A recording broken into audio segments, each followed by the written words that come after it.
Let me now bring on board a very special guest, Mr. Rajiv Bajaj, Managing Director of Bajaj Auto. Mr. Bajaj, good morning. Thank you for joining us. First, let's start with the big picture, how things and dynamics for the two-wheeler industry are moving. Even though there is intense competition in the two-wheeler space, secretly are you happy?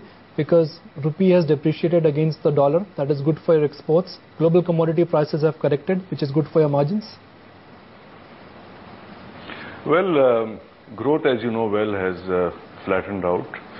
There's been a downtrend in growth rates from the first quarter of last year. So that can't be a good sign for anyone. It is true, commodity prices did soften for a bit. But unfortunately, what has happened is, given the depreciation of the rupee that you mentioned, Nikunj, local producers have used that opportunity to raise prices. So, in fact, there has been an increase in those pressures, input cost pressures, even in this quarter. And we anticipate increasing pressure even going forward into the next quarter. Rajiv, just coming back to Bajaj Auto in particular, your sales for the month of May were down about almost 2% on a year-on-year basis. But do you think the new launches as well as production ramp-up of new models is going to improve the volume growth going forward despite the challenging environment, especially in the premium bike segment? Well, the short answer is, of course, yes. Let me take 2 minutes to explain why I think so. We rolled out a new strategy starting April 09. And if you look at what's happened in the 3 years since, from April 09 to March this year, our volumes doubled from 2.2 to 4.4 million. Our exports went up actually by more than double. Our profit after tax went up from about 660 to, I think, about 3,000 crores. Our revenues went up from just under 10,000 to 20,000 crores. So we had an exceptional 3 years, and I think that's one reason why you chose us as your company of the year last year. I think going forward, all we want to do is to just repeat the same. We achieved the success of the last 3 years based on a strategy that rested on 2 brands, the Pulsar and the Discover. And if you would go back to the period of April to September 09, you would see that we launched 4 new products into the marketplace. That did not make an immediate impact on our volumes for the first 4 or 5 months. But once they took off from September 09, there was no looking back. I think we are going to see a repeat of the same phenomena. We launched 3 new products, one each in April, May and June of this year. We have another big launch coming up in the near future. And I think by virtue of these 4 launches, we will have another good run for the next 3 years, as much as we did the last 3 years. So for FY13, market share versus profits, what will you be focusing on? Well, our focus has been very clear for the last 3 years, Nikunj. The bottom line is paramount because putting the top line ahead is often just a mirage. It misleads you into making wrong decisions. It's disruptive for strategy. So for us, the bottom line is very important. And I think what we've demonstrated is that whether it's in the domestic market, where we still sell 2/3 of what we make, whether it's in the exports, where we sell the balance, whether it's with motorcycles like Boxer, which compete in a very price-sensitive market like Africa, into which this month we will sell almost 70,000 motorcycles. Whether it's 3-wheelers, which have come under pressure for all sorts of reasons recently. So across markets and across segments, we have demonstrated that we can participate in the volume game, but we can do it profitably. So in our book, at the end of the day, these 2 issues of volumes and profits are not necessarily mutually exclusive. The best example of that in the world is Apple, probably.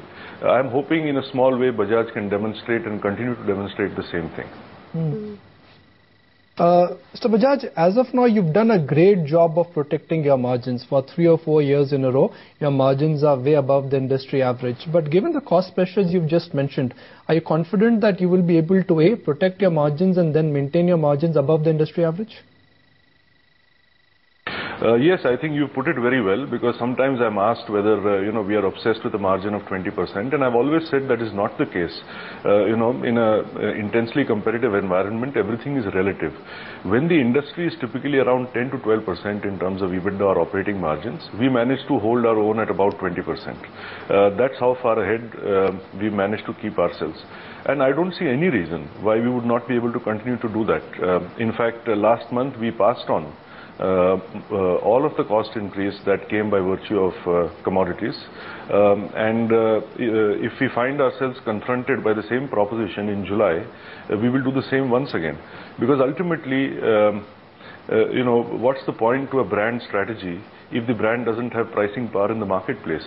And with all our products, in domestic as well as export markets, whether it's the Boxer, the Discover, the Pulsar, or the RE, which is our three-wheeler, we have consistently now been pricing ourselves at or at a slight premium to comparable competition.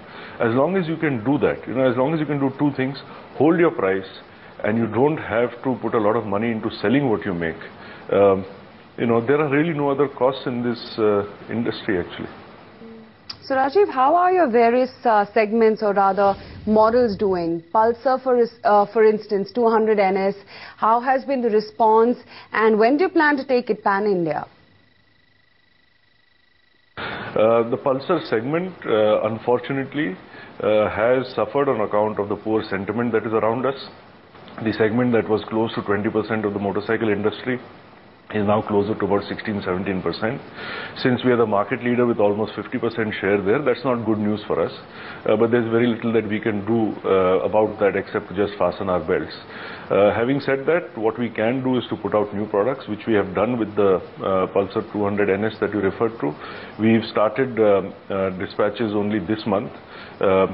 It's an all-new bike. We hope to make upwards of 2,000 numbers this month. The first response is just outstanding.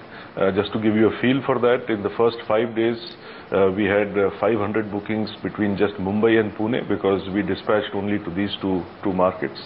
And I think our hope and our dream that we should produce and sell 5,000 next month and 10,000 in August may just come true. So the response to that product has been fantastic. And let me just follow up and also say that the new Discover that is out in the marketplace, the Discover 125 ST, has had an almost equally encouraging response. We have begun to dispatch only the last few days, so I can't give you too much information on that as yet.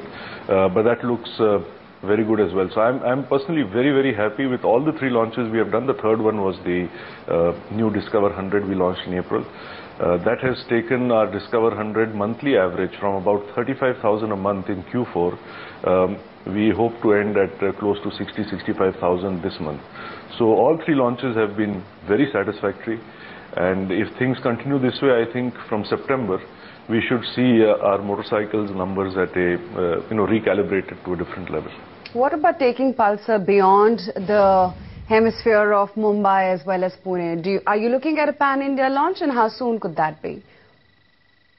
Yes, we started with Mumbai and Pune because, we just started production a couple of weeks back. We are covering most of Maharashtra as we speak. We will go to Delhi the end of the month. From July, we will open up many of our important markets in the south, such as Andhra, Tamil Nadu, Kerala, and also Gujarat next to us here on the west. And by August, we should be pan-India. So that's the plan.